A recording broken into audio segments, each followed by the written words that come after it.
Hi, my name is Nancy, and I work with the International Socialist Organization. And I just want to start by saying I, like I'm sure many, many, many other people who are here tonight, are deeply indebted to your work. It's been absolutely essential in helping us cut through the kind of garbage that we're faced with every day when we try to figure out what's going on in the world. But I think there's also, if I can continue, I think there is also a problem in the analysis that I've seen in your works and that you presented tonight, in the sense that I think we can tend to lose the forest for the trees, that you present so many, astonishing details about what is wrong with the system and about what is wrong with the media, that we can tend to lose sight of what I think the really key question is, which is why is this control necessary in the first place? And I would submit at least that I think it's because there's I got a minute and a half, I swear to God it's no longer. It's because there's antagonistic interests involved. They didn't talk about milkmaids and dairy maids and spinsters and laborers in the 17th century for no reason. It was because they were the working class. And what we see today in this country, I think, is quite frankly, let's speak bluntly, a ruling class which tries to control a working class population. And that's what it's about, is holding on to that power. If that's the case, then it seems like to me the question that we face is how to organize to change that system, to challenge capitalism. And I think in that effort, you do a disservice to your listeners and to the people who respect your work when you equate Lenin with Stalinism as blithely as you did tonight. I say that, and I think it's also important to point out that that is an unquestioned assumption and also an easy applause getter we saw that you share with the mainstream media. And I think if it were actually that simple, the horrific kinds of measures that even bourgeois historians describe as a counter-revolution under Stalin would not have been necessary if they were all the same to begin with. Now, in short, to sum up, the situation that you have outlined tonight, I think, is extremely serious, and I think it's important that we all take it seriously. What we're talking about is literally the fate of millions of lives around the world, particularly in the international politics that you described. That being the case, then I think we need a full and a serious and a fair discussion of various different alternatives, not just talking about the horrors of capitalism, but actually how to change it to end this stuff once and for all. Well, I think you made it,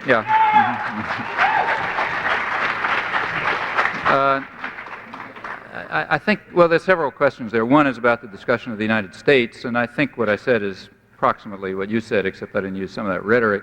Which I don't think is particularly helpful, to tell you the truth, either analytically or to understand or whatever, but it's the same picture. John Jay had it straight. The people who own the country ought to govern it, and the people who own the country have basically now are a network of corporations and conglomerates and banks and so on. They ought to govern it, and the way they do it is by the methods we've described. Now, as far as the Soviet Union is concerned, I didn't happen to talk about it tonight, but I've written about this topic. I haven't just made the charge. I've written about it and explained why I think it's true. And it doesn't bother me if I happen to agree with the mainstream media on this. Trotsky, to pick somebody who you remember, once he was charged in the 1930s with agreeing with the fascists in his condemnation of the Soviet Union. And he pointed out that his critique was to be true. He wasn't going to abandon it if somebody else happened to say it for different reasons. So the question is about the Soviet Union, and particularly about Lenin. So what was Leninism? Well, here we have to look at the facts.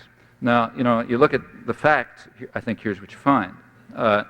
Lenin was a right-wing deviation of the socialist movement, and he was so regarded. He was regarded as that by the Marxists, by the mainstream Marxists. We've forgotten who the mainstream Marxists were because they lost, and you only remember the guys who won.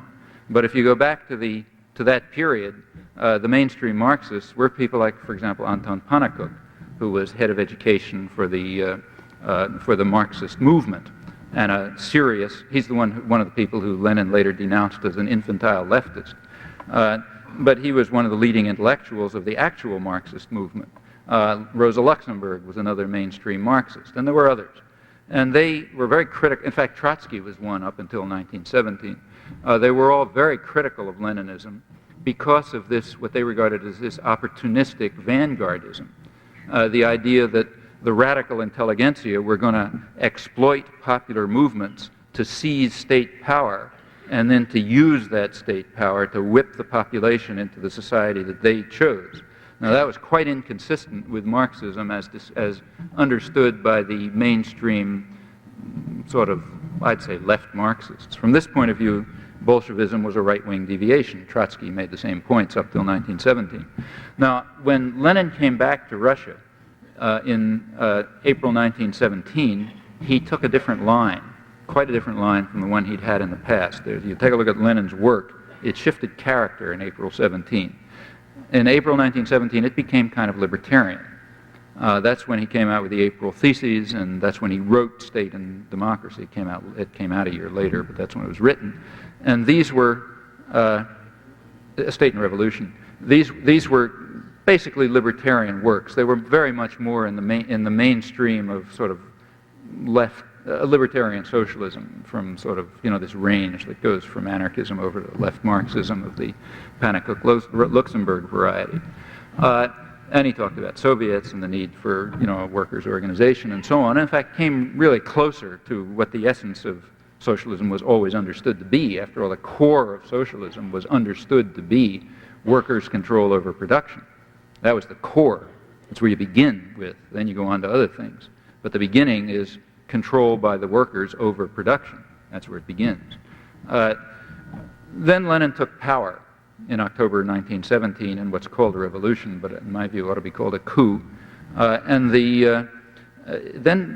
things followed that coup, or revolution if you want to call it that.